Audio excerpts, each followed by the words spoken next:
Mi experiencia en América Latina es que el aparato del Estado heredado no sirve para construir la transformación. Con las armas melladas de las instituciones heredadas tú no cambias las cosas.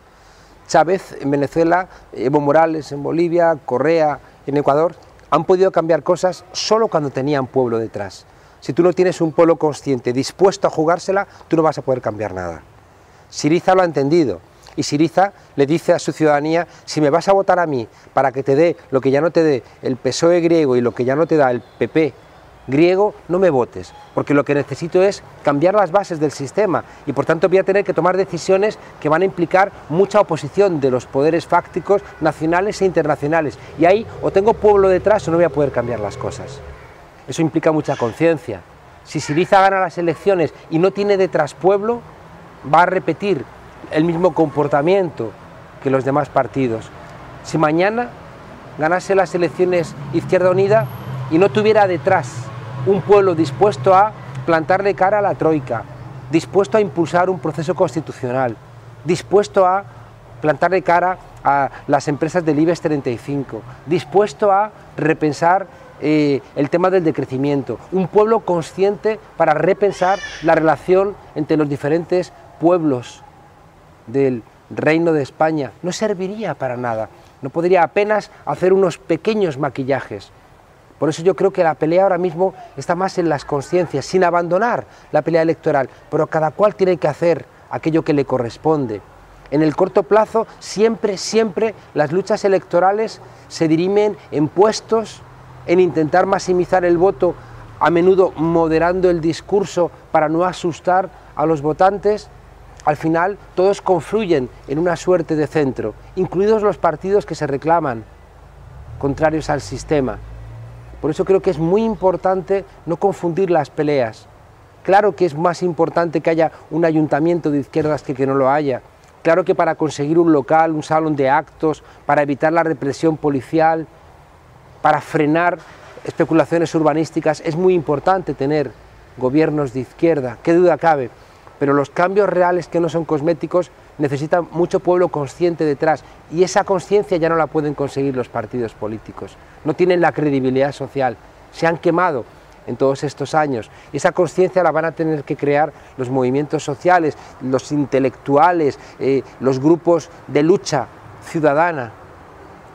Y si de repente se dejan ganar por las necesidades del corto plazo, las estructuras jerárquicas, la biografía de los partidos políticos, vamos a invalidar lo que pueden conseguir esos grupos que todavía no están contaminados por esa lectura antipartidos que tiene la sociedad española y la sociedad occidental. Por tanto, encontremos los puntos de colaboración, dejemos a cada cual hacer lo suyo. No hace falta que obliguemos a los partidos políticos a que disuelvan de inmediato sus estructuras jerárquicas, su rendición de cuentas del trabajo de sus concejales, su vinculación con otros grupos políticos en el resto del Estado, en el ámbito europeo. No, dejemos que los partidos gestionen este Estado que queremos cambiar y hagámosles ver que si queremos cambiar el Estado no puede ser sin más parte de ese Estado. Y al mismo tiempo a los partidos políticos hay que decirles: deja a los movimientos sociales, deja a la sociedad civil hacer esa labor de conciencia, donde es más importante que un militante, un poeta, donde es más importante que un concejal, un cantautor, un artista, donde es más importante a veces incluso que un director general, alguien que tenga la credibilidad de haber estado en las luchas en la calle.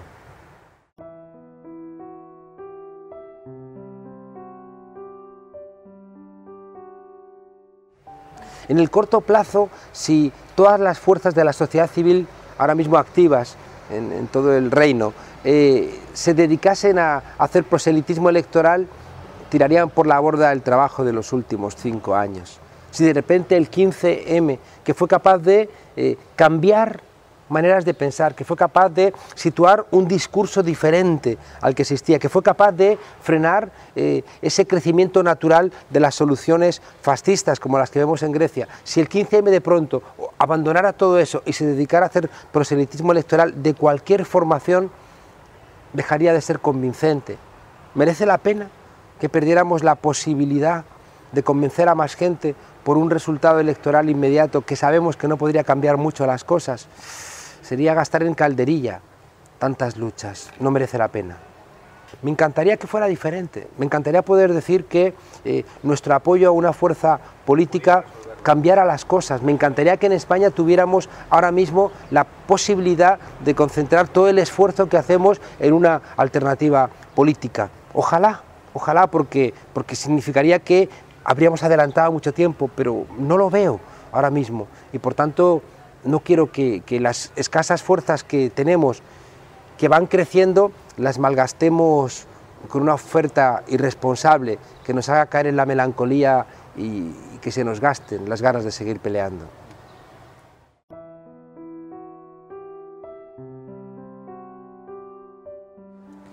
Yo planteo en mis últimos trabajos que las tres almas de la izquierda tienen que reencontrarse.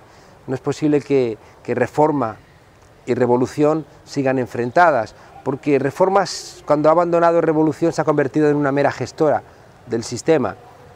Al final en España los principales recortes los realizó el Partido Socialista y la reforma del artículo 135, que da prioridad al pago de la deuda por delante del gasto social que marca el artículo 1 de la Constitución, lo firmaron conjuntamente los socialdemócratas del PSOE y los liberales del Partido Popular.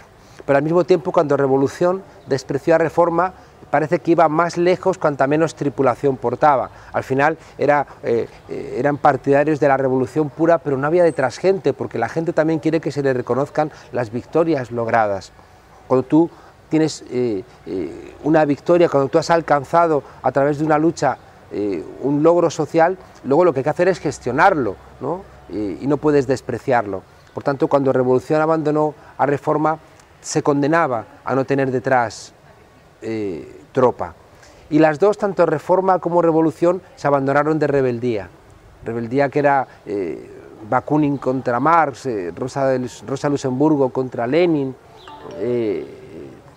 Trotsky contra Stalin.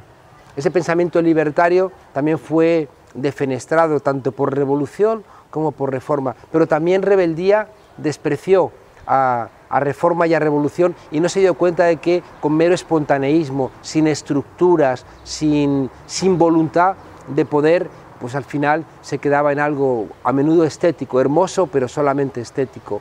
Yo creo que tenemos que conjuntar las tres almas de la izquierda. En ese sentido, un reformismo carente de la voluntad de transformar el sistema no sirve, porque ya sabemos, pero no por cuestiones teóricas, lo sabemos por el resultado histórico, empírico, que se ha quedado en un mero gestor. Ya no sirve ese sueño socialdemócrata de querer simplemente poner parches al sistema, porque desde hace 40 años sabemos que es incompatible el Estado social, el sistema capitalista y la generalización, la universalización de la democracia parlamentaria. No saberlo nos lleva a quizá conseguir bienestar en los países del norte, pero sabiendo que nos lo están financiando los países del sur, que nos lo están financiando la naturaleza. Mantener el Estado social socialdemócrata sin darnos cuenta de la imposibilidad de su universalización nos va a hacer perder de vista que incluso en los momentos de auge de la economía en nuestro país había 8 millones de pobres. Perder de vista, ¿no?, que la socialdemocracia es imposible que universalice las ventajas que en algunos rincones del mundo otorgó a ese Estado social, es seguir condenando a continentes enteros al agujero de la historia, a seguir devastando la naturaleza, a seguir teniendo sures en los nortes, a seguir teniendo zonas tercermundistas incluso en los países desarrollados. Tenemos que hacerle ver a socialdemocracia que tiene que recuperar su ámbito revolucionario, que la socialdemocracia tiene que seguir queriendo cambiar el sistema, que tiene que recuperar las raíces intelectuales que le recordaban que el ser humano no es una mercancía, que siempre hay explotación y por tanto nunca te pagan el fruto de tu trabajo, que hay diferencias sociales que al final siempre se traducen en diferentes esperanzas de vida. Y una persona que se sitúa en la izquierda no puede tolerar que aquellos que siempre han tenido trabajo, educación, sanidad, tengan una esperanza de vida de 10 o 15 años más que las personas que han estado toda una vida luchando sin una vivienda decente, sin un trabajo decente, sin medicinas, sin una salud decente. Así solamente eres socialdemócrata de nombre y no sirve. Si eres socialdemócrata es porque realmente tienes la voluntad de cambiar a tu sociedad y por tanto eso te obliga a mirar de una manera crítica el capitalismo y te obliga a querer superarlo.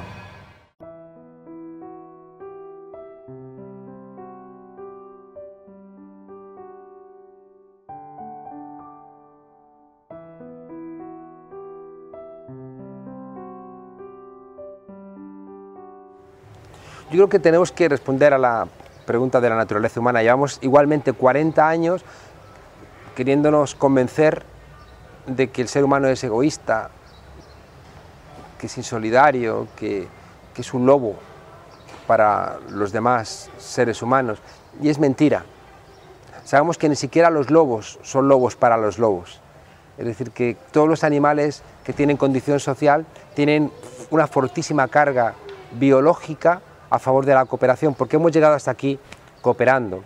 Y lo que es, al contrario, muy extraño, es muy ajeno a la naturaleza humana, es esta construcción egoísta de que esto es una guerra de todos contra todos, guiada por la desmesura.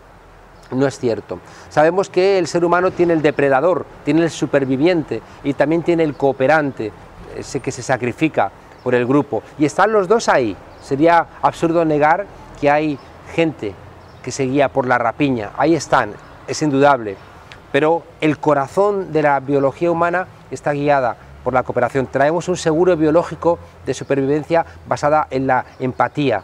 Vemos a alguien triste y nos entristecemos, vemos a alguien alegre y nos alegramos, alguien bosteza y bostezamos, y un niño llora y los demás niños también lloran. Lo que es ajeno a la naturaleza humana es este sistema capitalista que nos pone a pelear a todos contra todos. En una jaula hay un macaco, aprieta una palanca, le cae un plátano, pero en la jaula de al lado le da una descarga eléctrica a otro macaco, a la tercera vez ya no lo hace, y es capaz de pasar hambre antes de torturar al otro ser humano. En cambio, el sistema capitalista no duda en aplicar constantemente la palanca que condena a 2/3 de la humanidad a morir electrocutado con las descargas del hambre. Por tanto, el sistema capitalista es el que está por debajo de la naturaleza humana, está por debajo de la naturaleza de los macacos y de los chimpancés. Ahora bien, si uno no cree en el ser humano, ¿qué cree? En las vanguardias, en los directores de empresas, en los líderes religiosos. Yo creo que las personas progresistas no tienen otra que confiar en las capacidades extraordinarias de la gente ordinaria. Yo creo que la gente que adopte, yo creo que la gente que apueste por el cambio, la gente que no se deje derrotar cayendo en el pesimismo, que es una forma indirecta de ser vencido, creer que realmente no se pueden cambiar las cosas porque el ser humano no está a la altura. Eso es una forma sutil de derrota, un poco cínica, porque quieres justificar, porque ya no quieres luchar. Yo veo constantemente que en las barriadas más pobres se junta el depredador que utiliza la violencia para hacerse con el control del territorio, pero también la enorme solidaridad de esa gente humilde que se necesita para salir adelante y que llena también de alegría incluso esos barrios tan pobres que asolan América Latina. Yo creo que en nuestro país ocurre algo similar. Claro que hay rapiña, claro que hay depredadores, claro que hay esos canallas que están envalentonados, y sí que también es cierto que la gente decente está perpleja porque no quiere ser víctima, pero tampoco quiere ser verdugo. Pero cuando esa gente se junta, se hace cierto eso que se ha repetido tantas veces, que dice que somos alegría, somos mayoría. Cuando nos encontramos, cuando nos juntamos, cuando nos agarramos las manos, como ocurrió el 15M, es una fiesta, es la verdadera fiesta del pueblo en la calle.